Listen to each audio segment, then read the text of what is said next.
Let's queer up the top stories of the year. This is number 19 of 2025. A new pope is chosen, and the LGBTQ faithful hold out hope. Queer News Tonight recalls this story from May 8th, the historic moment following Pope Francis's death, when the world awaited new leadership for global Catholics. Pope Leo XIV, formerly Robert Prevost of Chicago, became the first U.S. pope known for centrist and moderately progressive views. Now let's dive deep into this breaking LGBTQ story for today. I'm Rex Rogosh, and let's queer up religion. A new pope is chosen, and the LGBTQ faithful hold out hope.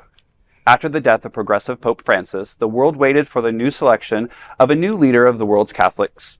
Today, Pope Leo XIV was announced to the world. Robert Prevost, now known as Pope Leo, is the first pope from the United States. Originally from Chicago, he has served the Catholic Church there as well as in Peru. He is known as a centrist with some socially progressive views that match that of his predecessor. The LGBTQ community, especially Christians, wait to see if he will continue the outreach to queer faithful that the Pope Francis was known for.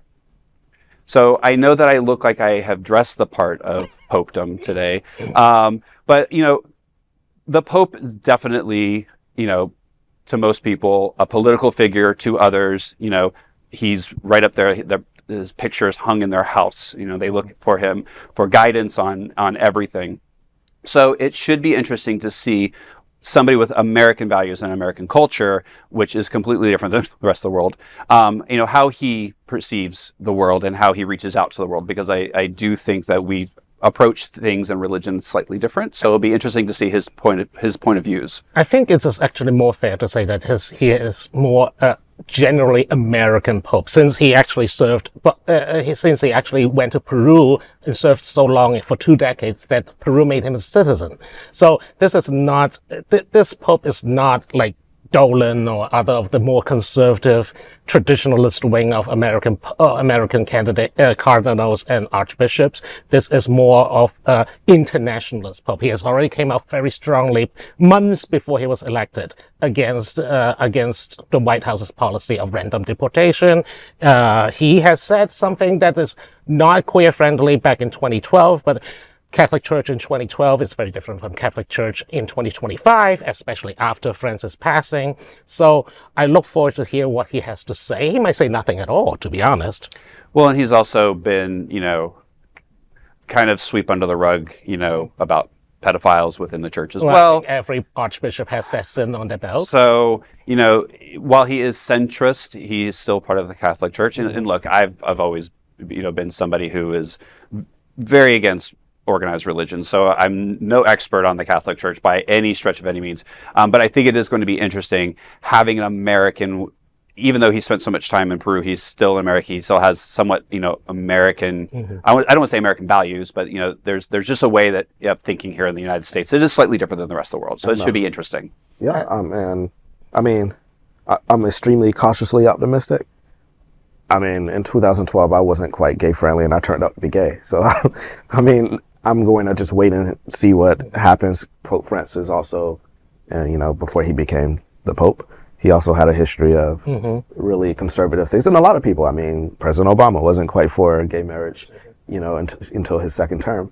So I'll just wait to see. I'm not Catholic, so it doesn't necessarily affect me, but I know that they have a lot of influence over, especially here in America, him being an American Pope now, that's going to have a lot of impact on the Catholic community, especially here in the States. As someone who was raised Catholic, here you were saying in 2012 you weren't as gay friendly and you turned out to be gay. I'm like, I think we could say that about a lot of cardinals these days too. A lot of people talk about this left or right in the Catholic Church, and I think that we're instantly want to do it like American politics, the description. But I think the most fascinating thing was reading in the Wall Street Journal. I know, a very left-wing publication that I tend to read, but it's their finances that are the biggest issue hitting the church right now. It's not their theology. I think this pick had more to do with he worked at a high-level position with Francis.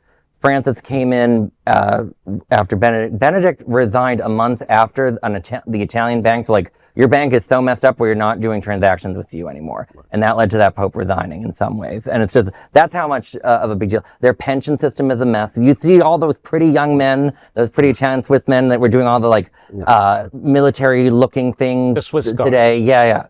They need pensions. Nuns need pensions. Like there's like hundreds of millions to billions of dollars at stake. There was a report that, when Francis came in, he was trying to clear out, I think it's called the Chiori. It's a bureaucracy. Yes. And he hired an auditor. And they led to situations where bishops or cardinals were literally having sacks of cash because they didn't want to go through the processes. The auditor's office got broken into, and then a bishop apparently held the auditor at his office for 12 hours, may have kidnapped him. It's a little unclear. The auditor quit. Francis spent most of his papacy dealing with that. Obviously the public stuff looks very nice and it speaks to us, but like this, I think we need to remember, is more of they need to write their finances more than figure out their theory. I think there's also another reminder that despite the fact that we see Pope as a religious and moral leader, he is also the elected absolute monarch of a country. Yes, the country is a piece, the studio is probably bigger than that country, but he is still an absolute ruler of that country. He appoints who get to succeed him, who will be in the curia, who is going to become an archbishop in the case that he pass on, and then someone is going to elect someone else.